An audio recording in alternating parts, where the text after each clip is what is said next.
long as we continue with that mindset and have time and presence as a currency of work, we're never going to overcome inertia. Don't conduct your analysis in isolation, because data is so incredibly powerful. Not defending just the tribe, but defending the organization. Those creative people that you really want to keep empowered, keep excited, keep motivated, keep thinking. A good experience pays dividends down the line. Stereotypes tend to break down in proximity. Welcome to We're Only Human, a podcast about human resources, business, technology, and the workplace.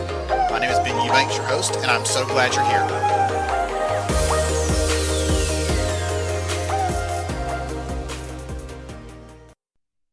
Hey everybody, it's Ben Eubanks, host of We're Only Human. I'm so glad to have you here.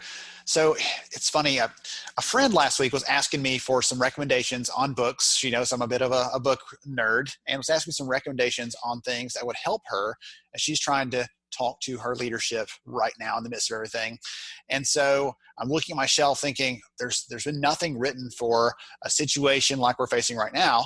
And then I realized there's a book sitting right square in the center, actually a pair of them. One was Why Work Sucks and How to Fix It, and the other one was Why Managing Sucks. And those books were written years ago, but as I'm looking at them thinking, there's so much there we can pull out of it. So they talk about why we should manage work, not people, and everything else. I don't want to give too much of it away, because today I actually have one of the authors on with me, Jody Thompson, to talk about this. So Jody, welcome to the show. It's great to be here, Ben. The topic is timely, and I'm glad we get to talk about it. Absolutely. I am really pumped, because I think there are going to be some good practical ideas, insights, and things shared. And you have been in this bubble, this space, this whatever you like to call it, for a long time. You understand what's happening there. And so I think we're going to get some really great ideas and stuff. But before we get too far down the path, let's take a minute, pause, tell us who you are and what you do. So I am Jody Thompson, and I am the co-creator of the Results Only Work Environment, or ROWE. And like you were talking about, Ben, author of the book, Why Work Sucks and How to Fix It, Why Managing Sucks and How to Fix It. And what I do is I work with organizations across the globe to help them differentiate themselves in the marketplace in terms of their workforce and how their work culture operates. So been doing that for a few years, and it's been fun, lots of successes, and also challenges along the way.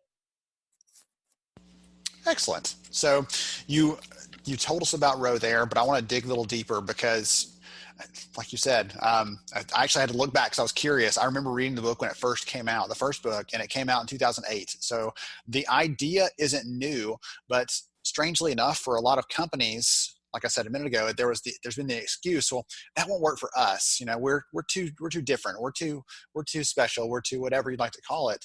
But I think the ideas in there work regardless of who you are, because it's really about, again, I want to get ahead of myself. Talk about ROWE a little bit. What does the acronym stand for? What does it mean in practical terms? Let's help the audience kind of catch up, because I'm nerding out over here, and I want to make sure we're all on the same page before we dive into some of the practical ideas on how to use this. Great, that sounds good. So the Results Only Work Environment was actually born out of the idea that people don't want flexibility. What they really want is complete control over their time. And so when we looked at the workplace, we saw that really the workplace is based on the foundation of time. So putting in time and showing up is somehow going to equal results, and everything is built around that. The Results Only Work Environment is radically different.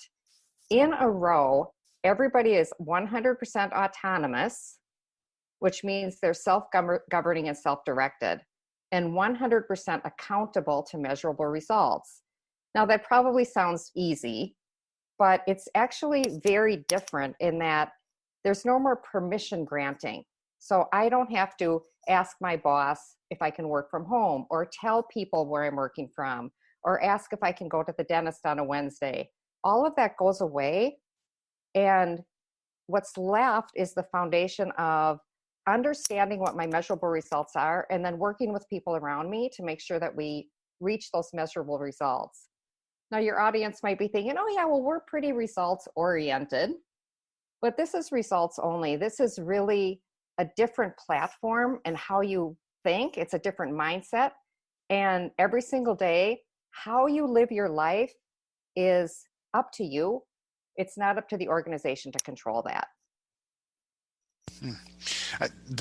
The episode that I released earlier this week actually was one of the rare episodes where it's just me talking, sharing some ideas, and I was talking about ways to connect with your team and to create some positive movement right now, because it feels like everything's kind of stuck. And one of the things I said was around that autonomy piece. I said, stop focusing on when they're doing things or how they're doing things, just focus on the what. And that seems like the core of ROWE is really, we're focused on the results, the what, the actual outcomes, but the other things are in your hands to do as you see fit, because we hired you as a professional. Let's let you act like one. Is that right?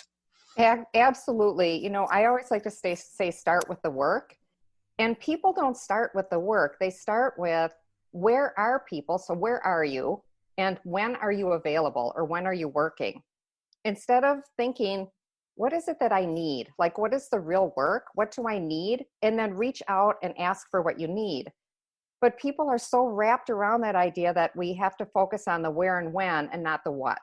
I think that's the big problem.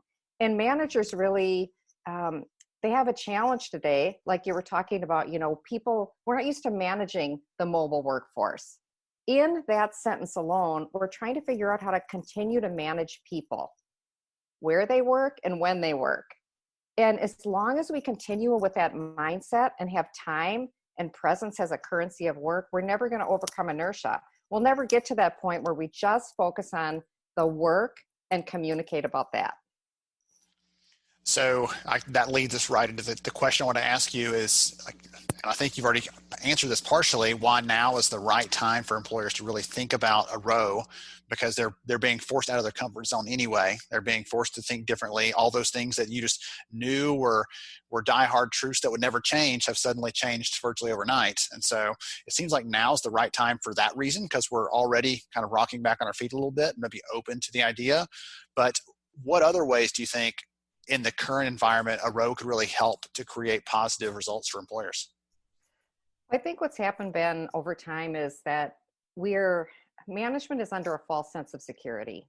So they believe that if they see people in the office and people are doing time, then they feel comforted that work is actually happening. So if you look like you're working, I can see that you look like you're working, you must be working. And now what we've done is we've taken that same idea and we've extrapolated it out to other work locations. We haven't changed our mindset. We're still worried about when and where and really getting clear on that. So I think today why results-only work environment is so timely is that we're realizing that what we're focusing on is the wrong things. And what we need to be focusing on is the actual work getting done, number one? And am I being clear with my people? Are we having conversations about what the measurable results need to be? And what does it look like when I achieve that? So how can I show that the work is actually getting done, not that I'm doing work, right? So we have to get clear on measurable results. I think it's funny when you said to me, people will say, well, that's not really for our business. That ROWE thing's not for our business. And I have to step back and laugh, because what results-only work environment is all about is one thing and one thing only. And that's is everybody achieving the measurable results they were hired to achieve. And I want to say to those companies, so you're not about everybody, focusing on, the results, actual. That's for somebody else. Right. Like that just seems so funny to me. But I think that the thing is, Ben, is that managers and just organizations in general, they worry about that loss of control. And it's the loss of control over people and that feeling that if I control people, I'll get what I need. And what they really need to flip towards today is having, that power over the accountability towards measurable results. That's where they're going to have control. And letting go of control of where and when is extremely liberating when you start holding people accountable to measurable results, period.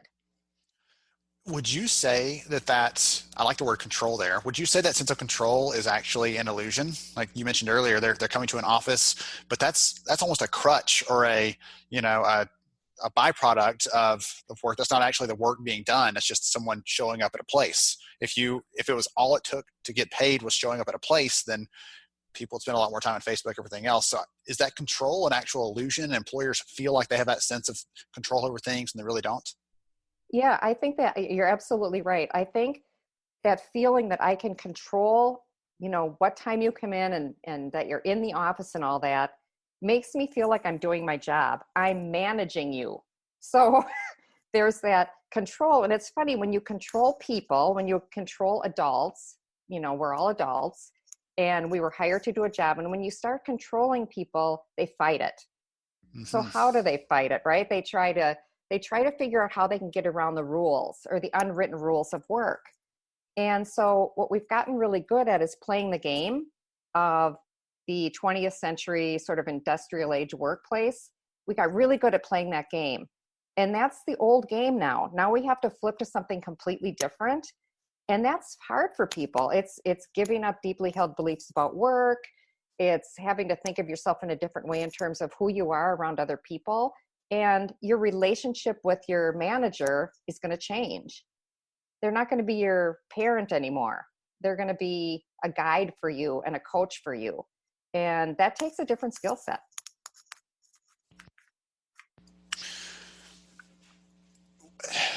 Let's talk about some companies that have made this transition. I know you might not have permission to share all the names or any names. I don't know for sure. I didn't ask you in advance, but I'd love to hear a story or two if you have them to share and kind of make this practical, because the idea sounds both amazing probably and terrifying for the people listening to this the first time. And I remember, again, reading the book all these years ago thinking, this sounds amazing, but is anyone doing it? And I know at the time it was a real life case study and story you're telling at the time, but I'd love to hear from about some company you worked with and give me some ideas about what this looked like.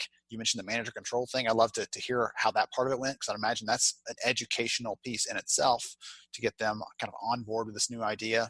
Anything you can share there? Yes, of course. So our ROWE certified organizations, so the companies we've worked with all over the globe, it's been interesting, Ben, because I've talked to a few of them over the last month who have come to me and said, it's so interesting to watch how organizations that aren't a ROWE, they're more traditional, they're more a flexible workplace, are really scrambling right now. Whereas people that have the results only work environment mindset as part of their cultural DNA, they just are business as usual. Like nobody's, wondering who's working where, and nobody's giving permission to work from home now. Like none of that exists. And so they just keep going. I had one organization in Boca Raton, Florida. They're an investment services firm. And a couple of years ago, a hurricane went through. And I talked to the CEO and he said, that's the first time I didn't even have to worry. He said, people just kept doing their job. And that's the difference, right? Organizations are, set up on that foundation of really having lots of rules and policies and how to control the workforce so that we feel like that's the best way to get the work done. If I do that, I'm going to get a result. And so another example is an organization we worked with over the last 3 years in Canada, 2,000 people coast to coast. So every job that you can think of, right? And today, they haven't missed a beat, right? So we're all having this problem with really changing how we work based on the pandemic. And they're already ready. Like they were ready. They didn't have to change anything. They just kept going. They didn't have to take a pause and try to put together another policy book and a whole bunch of ways, to tell people how to work from home better. They're already there. I like to think of it as really disaster proofing your workforce. It's a way to set a culture that's ready for anything that comes at it and is really nimble and can move the way it needs to move without a department or a group of people trying to orchestrate how everybody's going to manage the work.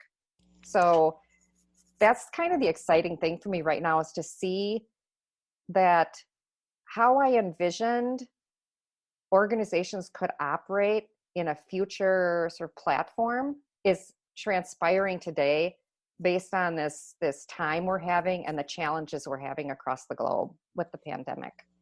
Yeah, it's one of those things. I'd imagine it makes you feel pretty proud to see, like, this works in good times. You know that, right? We've been through an economic boom. To see it working when things are tough, when things are hard, that's probably a lot of validation in the idea and the concept. you mentioned that even companies that have, for some of the clients you have, they're looking at their peers who are in quote unquote flexible kind of companies, but even they are not ready for this. And that's one of the questions I had or a note I'd made earlier in our conversation was, I'm thinking, well, it's about showing up and doing the job, and however you show up virtually, and to just make sure you're focused on the results. And I'm thinking, some companies are probably hearing this, thinking, well, we're flexible, or we have unlimited PTO, whatever else, but that still doesn't account for the focus on the results and that trust in your people to do the right thing. You're not having to stand over their shoulder, whether physically or virtually, trying to make sure they're always on task and doing the thing minute to minute that you expect them to do. You're believing that they're going to do their best, and they're going to focus on their results. And if they don't, hold them accountable to that, but at least they know what those are. There's not a surprise there or a gotcha at the end that they didn't expect. It's absolutely right. And it's so interesting to see, people talk about flexibility, and they feel like if I could just have a little control over my time, and if I can get my manager to allow me to have that, I think that's the holy grail. But once you've experienced true autonomy, like you get in a results-only work environment, you think you've reached the, epiphany of what you need to have. When you have complete freedom and your relationship changes with your manager, and everybody's focusing on what matters, and the language of the workplace is around that, and how you treat each other, and trust builds, and all those things start to happen, you can't even imagine your life before. It completely changes.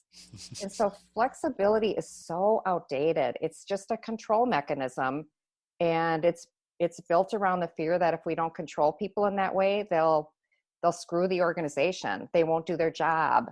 They will, steal time from us, whatever that is. It's so interesting. We have to move beyond the notion of flexibility. Flexibility is something you give to some people and not other people get it.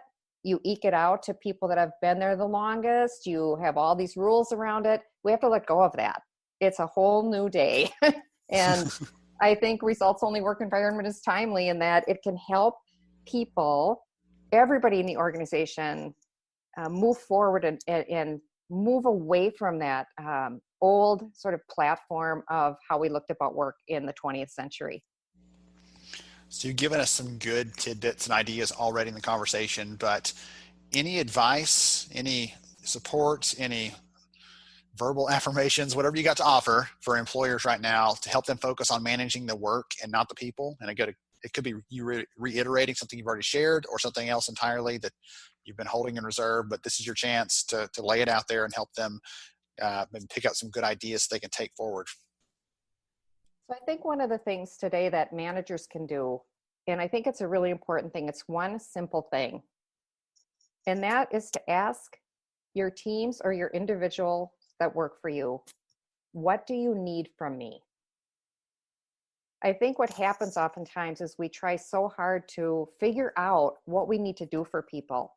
And if we just ask them what they need, then we'll be able to help them because we'll know exactly what they need. So that's the first thing, ask people what they need. The second thing would be to ask people, are you clear about the expectations that I have for you in terms of measurable results? Are you clear about that? I think people feel so stressed out today because before they could at least show up and look like they were working, and now they're scrambling around trying to show that. But we don't just need to do stuff. We actually need to do what's important for the business. So I think if the conversation between managers and employees can be focused on that, not about when are you available, any of those questions about location, take that out of your vocabulary. Just talk about the work. What is it that I need to deliver? And ask people how they want to show you that work is getting done. So I think it's interesting sometimes that managers will say, well, I need to have a one-on-one conversation with you each week and then tell me everything you're doing. That's such a waste of time. Ask instead, what do you need? How can you keep me apprised of your work? What would you like to do? Maybe I do want to have a one-on-one every week with you, but maybe I don't need to. So I think that's, one of the first things managers could do is just say, what do you need from me? and take it from there. Yeah. There's when you said that, an image popped in my mind. A few years ago, a friend had created a kind of web comic, Dilbert-like style, all the goofy things that we run across that make no logical sense in the workplace, and yet they're a part of everyday work, and you would never accept anything different. And it's a picture of a manager sitting behind his desk talking to another manager saying, hey, I wanted to know what my team needed from me, how I could support them, how I could take care of them. So I did a generational needs analysis using research from a third party, and now I know what they all need from me. And the other manager says, why didn't you just ask them? You have a team of 3 people. And it's that thing where we overcomplicate things, or we assume there's some secret, and it could be as simple as just taking a few minutes to get one-on-one with them, ask them what they need, but also help them to realize, like, I don't care about, especially right now, I don't care if your kids are in the background. I don't care what's going on. That doesn't bother me. I just want to make sure we're clear on what you actually have to get done, so that at the end of the day, you know what you're held accountable for, and we're clear on that. Or if we need to revise that, at least we're talking about it, and we don't, again, end up somebody being surprised later on by the outcome not hitting whatever we were expecting. So Yep. clear communications, it sounds like. I totally agree. What's so funny is before this all happened, there were all these rules around, if you're at home, make sure that your dog is outside and not barking. Here's what you need to do with your kids. You need to have an office with a door. Like, there was all these rules, right?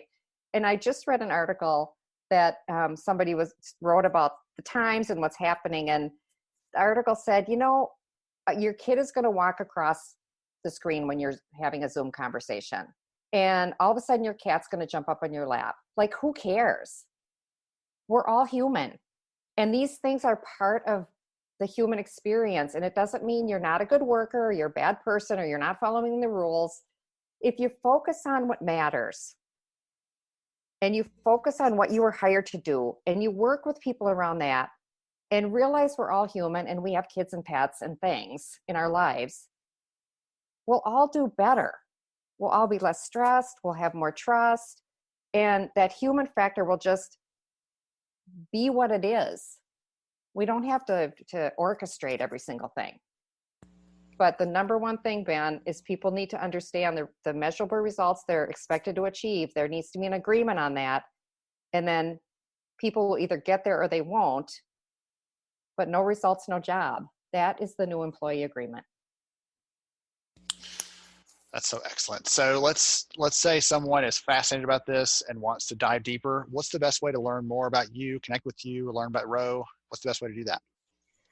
Well, I think one of the things that we're doing today to help people, that it's been pretty helpful, we've gotten a lot of feedback on it, is we are offering some of our content for free.